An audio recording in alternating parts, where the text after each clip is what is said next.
Welcome back sa aming YouTube channel, April in Canada! So Alright. today, nagbabalik kami. Ito na nga tayo. Ano ang good news? Ayun, so, gusto naming i-announce ang aming PR approval. So kami ay mga permanent residents. Palakpakan. Glory to God. Thank you, Lord. Thank you, Lord. Lahat lang ng papuri kay Lord. Amen. So, ayun. Right now, it's Friday afternoon. Mamasyal lang kami with the baby. Ito, Pasensya dito lang na kami kayo. sa, sa labas lang ng bahay namin. Yeah. And, pasensya na kayo. Ngayon lang kami ulit nakapag-vlog. Maraming nangyari. And, of course, busy, as usual, busy kami sa aming baby. So, yeah. Again, sa Diyos na mapapurit ko sa salamat sa aming PR application. We know that this victory is His. Wow. So, ayun, nandito kami para i-encourage ang mga currently on process ang visa, iniisip kung anong PR pathway ang kanilang Yes. tatahakin. Kasi syempre, di ba, Dave, maraming pathways naman talaga. Nakakalito kung ano ba talagang i-focus mo. And So, iba-iba pa yan. di ba? yeah. And syempre, paiba-iba rin yung IRCC rules, di ba? Mhm. So, dito kami para mag-encourage sa inyo na don't give up and always pray. And Diba? yes. So yeah, siguro yung purpose din ng video namin na to, gusto namin mag-encourage, magbigay ng advice para sa mga pupunta, para do sa mga na medyo nadismaya, para do sa mga nagpaplanong pumunta, babe, na nadismaya, na medyo hindi tumuloy or parang ayaw Nag-pause ng muna, no? or ayaw nang tumuloy. So nandito kami para mag-encourage kasi gusto rin namin i-share, gusto namin mag-look back. Kasi dahil nung ginagawa namin to, nung nag-plan kami nito, maraming mga uncertainties na nangyari sa amin. So mag-look back muna kami, no? So ikaw, babe, paano ba muna tayo nakapag-decide na pumunta dito? Anong taon yun? Alam ko, despite the kasagsagan ng pandemic yata yun. Yeah, that's right. It was way back in I think 2021. End ng 2021. Yep. Kami nag-decide.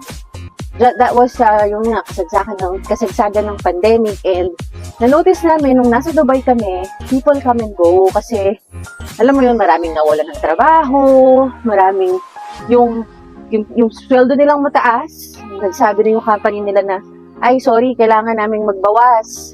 So Oo, na-lay off tama. sila. Yung iba naman, half ang salary, yung iba naman, delayed ang salary, yung iba naman, wala talagang salary.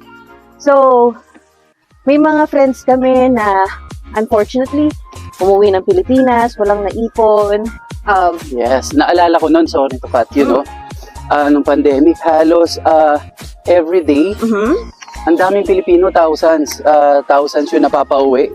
This is our first UAE repatriation flight to the Philippines sponsored by the Philippine government. This is the first flight because this is the first time that the Philippine government is chartering a flight from the UAE to the Philippines. The tickets are free of charge to anybody who asks for repatriations. None of them paid for their tickets. The government is giving them the chance to go home, paid for by the Philippine government.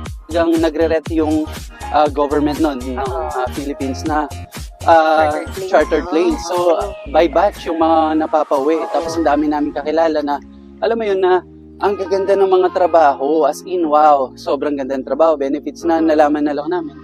Uwi na sila. Yeah, and nakakalungkot man isipin na hanggang, kumbaga, may mga friends kami na nagsimula ulit Singapore, yung iba naman talagang nagstay na sa Philippines, nag-business, ngunit subalit hindi naging successful yung business. So may mga naging successful naman ang business at may mga nagsabi naman na buti na lang umuwi na sila.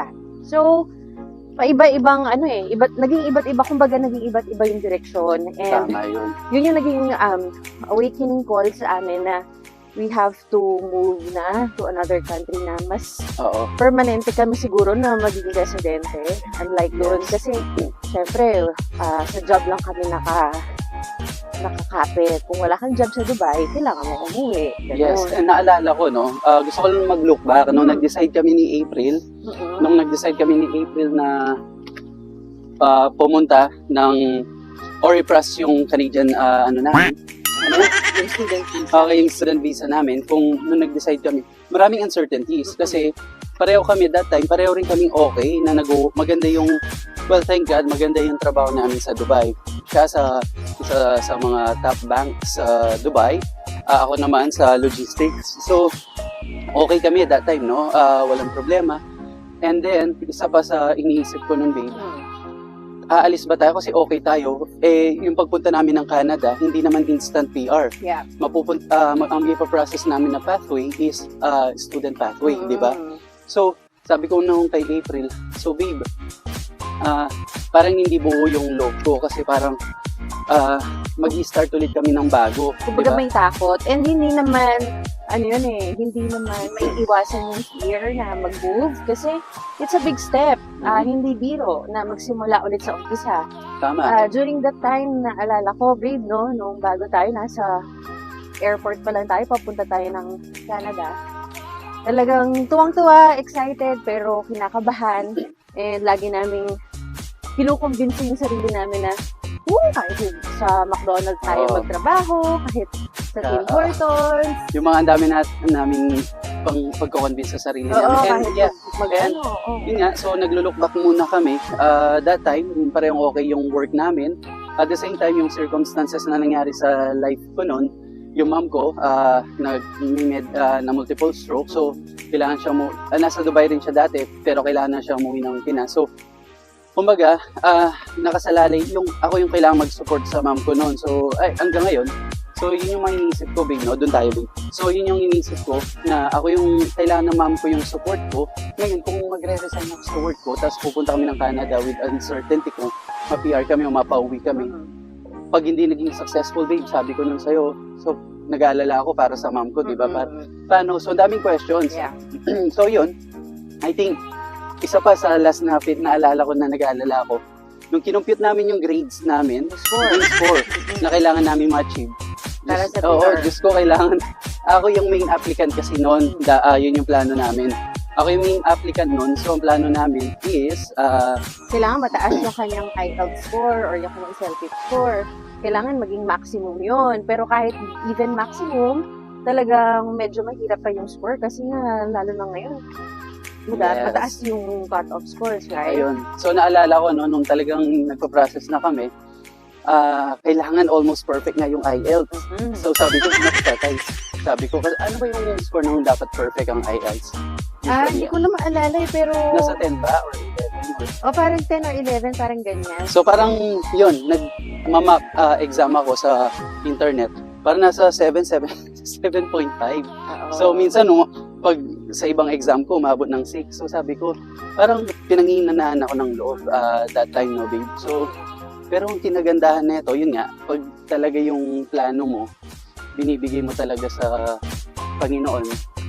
Di ba? Yeah. So, Marami magtatanong kung ano yung naging turning point, ba't nawala yung takot namin. So, at tumuloy kami sa Yes. aming mga plans. So, yun, for us, of course, yung Panginoon, unang-una, talagang pinag-fasting namin, pinagdasal prayer namin. talaga. Talagang para sa amin. At saka yung talagang sign na hiningi namin, kung hindi para sa amin, i-reject ng Lord. So, dahil na-approve, yun yung naging sagot ng Lord. And for ano yung us. naging turnout nung pagdating natin ng Canada? From, we're hoping for the best, but at the same time, we're expecting the worst. Pero ano naging turnout? Yung una, yung na-expect natin Yung na, sa trabaho, di ba? di ba, sabi ko nga sa'yo noon, kahit mag-map lang ako sa McDo, kahit sa mga kaibigan ko, sabi ko, basta makapunta kami, go kami. Pero ano nangyari? Yeah, so hindi naman nangyari na yung first jobs namin is kumbaga yung nagmamap o kaya sa Yes, Tim thank you, Lord. Hortons o kaya sa... Although, okay, sobrang ganda ng salary doon. Oo. Pero, syempre, kumbaga, yun kasi yung ina-expect talaga namin mga trabaho, mga una namin gagawin dito sa Oo. Canada. Pero, it turned out na may mga mas maganda pa talagang plan si Lord para sa buhay namin. So, hindi kami dumaan sa ganong phase, although ready kami. Kumbaga. Oo. Ayun. So ngayon, ang ganda ng, yun nga, thank God. Isa pa, di ba? So yun. Also, syempre, alam namin na kumbaga maraming hindrances ngayon sa decision making ninyo kasi syempre maraming hindi naging magagandang IRCC updates recently, no? Mhm. Alam ko, siguro kung kami rin yung nasa kalagayan nyo, magiging mahirap din yung desisyon. Tama. But then again, hindi lang naman din Canada ang open for immigration, di Hindi, ba? actually, yun nga, isa sa purpose ng vlog na to, ma-encourage namin kayo na kung ang end goal nyo is talagang, yun nga, nakita nyo na gusto nyo talaga pumunta ng Canada, pwedeng, Baby steps. gusto namin i-share sa inyo yung baby steps. Pwedeng hindi muna not necessary Canada. Like for us, ang nangyari, di ba, ako, from province muna, di ba, sa Pampanga, nagpunta ako ng Manila, di ba? At the end, nag-decide ako magpunta ng Dubai. So, from Dubai, nag-ipon talaga ako. So, yun nga, proof of funds, kailangan nyo. So, kung kayo gusto nyo mag-Canada, maybe not Canada, Australia, or even US, di ba? Malay nyo yung plano nyo, Canada. Sa US pala kayo dadalhin, di ba? Pero yun nga. So, ang suggestion namin, ang baby steps is, yun nga, kailangan talaga ng proof of funds. Yung mag-ipon kasi kakailanganin mo naman talaga yan. So, At saka yun yung natutunan natin sa COVID.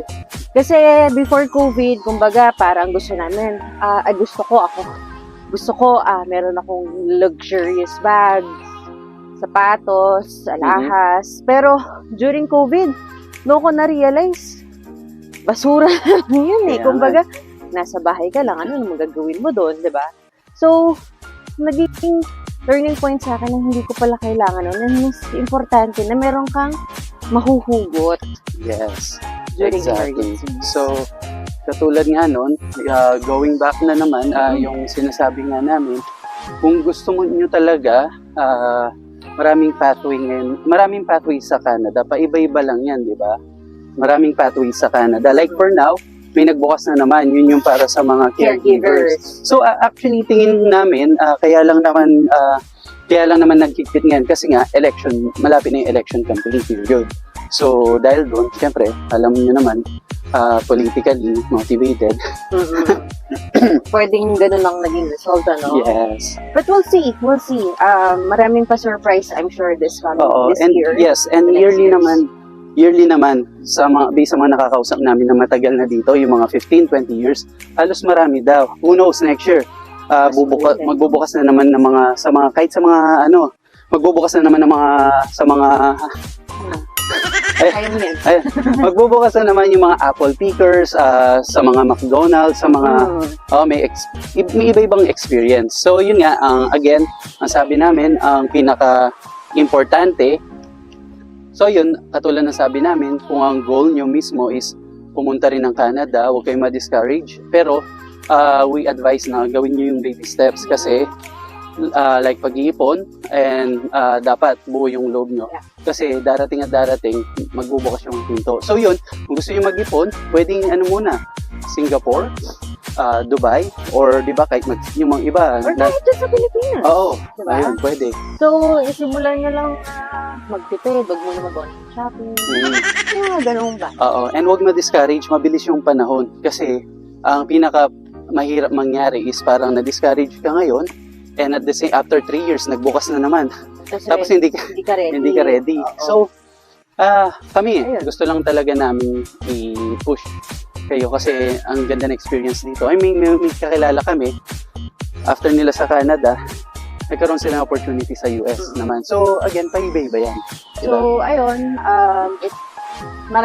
pwedeng maraming magsabi na bakit yung masyadong binuboost ang Canada, hindi na maganda dito, masyado nang mahal. For me, kahit saan naman mahal na. Yes. Kahit sa Pilipinas, mahal na. Ang cost of living. So, talagang, kumbaga, to me, hindi naman porket lumipat ka ng ibang bansa, yayaman ka. Talagang nasa sipag at siya. Kanya-kanyang goal yan. Pero, ngayon na-open mo yan, nag-uusap rin naman kami ni April. Di ba pinag-uusapan natin, babe, nung isang araw, what made you decide rin na pumunta ng Canada? Kasi ako, isa sa mga reason ko na nag-decide ako magpunta ng Canada, kahit nga maganda na yung salary sa Dubai, yun nga, isa sa mga, yun, medyo uncertainty. So medyo takot lang ako siguro sa future, yung security in future, tsaka iniisip ko na pag magkaka-baby na kami, kasi isa sa mga gusto ko, na hindi ko kaya siguro ma-achieve sa Dubai, hindi ko naman malalaman. Yun yung parang magkaroon ng sariling bahay doon. Kasi nakita ko na kung magkakanak kami, ayoko yung nasa loob lang lagi siya ng kwarto. Yung maliit yung space kasi yun yung na-experience namin. Yung iba, they were fortunate enough na siguro malaki yung magandang benefits, mas malaki sweldo, may sarili silang bahay. Tsaka iba kasi yung lifestyle, iba naman ang lifestyle. Yes. So, yun yung mga isa sa sinabi ko kay April. Ang gusto ko, kahit gaano ako kapagod, 'di ba? Kahit gaano ako kapagod, pag uwi ko galing work, time will ka, makakapag-park ako sa sarili kong garage, tapos makakaupo ka sa sarili mong couch, 'di ba? Na walang inintindi kasi doon sa Dubai, nasa isang flat kami, marami kami. So, yung mga taga Dubai, alam din nila 'yan. So, ikaw naman, babe, ano yung mo? Kasi maganda rin sa Dubai, 'di ba? Katulad nga yung sabi mo, may deciding factor ka kasi pwedeng ayaw mo rin na lumipat nung time na yon. Ako, yun yung mga nakita kong deciding factor yung mga tao sa paligid ko, yung mga experiences nila. Yun yung mga naging learning experience or learnings para sa akin, learning point. Na ang tagal-tagal nila nagtrabaho, talagang minahal nila yung trabaho nila, una sa lahat, mabagal ang promotion, well, kanya-kanya yan, di ba? Pero, yun yung majority na nakita ko doon yung trend before sa Dubai, na ang tagal ng promotion, Yes. ang hirap makahanap ng trabaho. Dito halos sunod-sunod yung Oo. promotion dito. Kumbaga, ikaw ang- na lang ang Yes. ini-invite nila na Oo. mag-apply. Karamihan dito ng mga Canadian, ayaw nila, yun na-stress sila. So ayaw nila halos na pro-promote. So napupunta sa mga gustong ma-promote. So, di ba? So yun yung mga naging turning point ko. Kasi Yes. again, okay naman kami sa Dubai, pero parang we wanted more. Yeah, and don't get me wrong about sa Dubai. Actually, nag-improve na sobra lalo ng economy Yeah. ng Dubai. Ang ganda ng So, Dubai. oo. So again, kanya-kanyang yan. Kanya-kanya perspective sa life, plan sa life. Sa goals. Maganda sa Dubai. Kung ako, namimiss ko na nga rin ng Dubai. Pero, yun nga, siguro isa pa dyan, bago tayo magpaalam, yun nga, iniisip ko, pag nag-i-schooling na yung mga bata, lalo na dalawa yung pinapaaral mo, mahal. Kasi dito sa Canada, di ba, sagot ng government, yung baby namin, may monthly na nakukuha sa government. So, may sweldo rin siya. So, ang daming benefits. Although, may mga pros and cons. So, yeah, yun siguro yung sa atin. Ayun, so again, maraming Stay tuned. salamat At saka- sa mga sumubaybay ng Yes. aming journey. And pag stay tuned kasi, pag once na may mag-open na pathway, kayo ang unang makakaalam. I-share namin kagad sa inyo, ipopost namin. Yep. Okay, at umiyak na. Umiyak na siya. Naantok na siya. Inaantok na yan. Let's Alright. go! So, paalam ka na. Alright, Alright, so again, maraming salamat. See you again on our next vlog. bye-bye.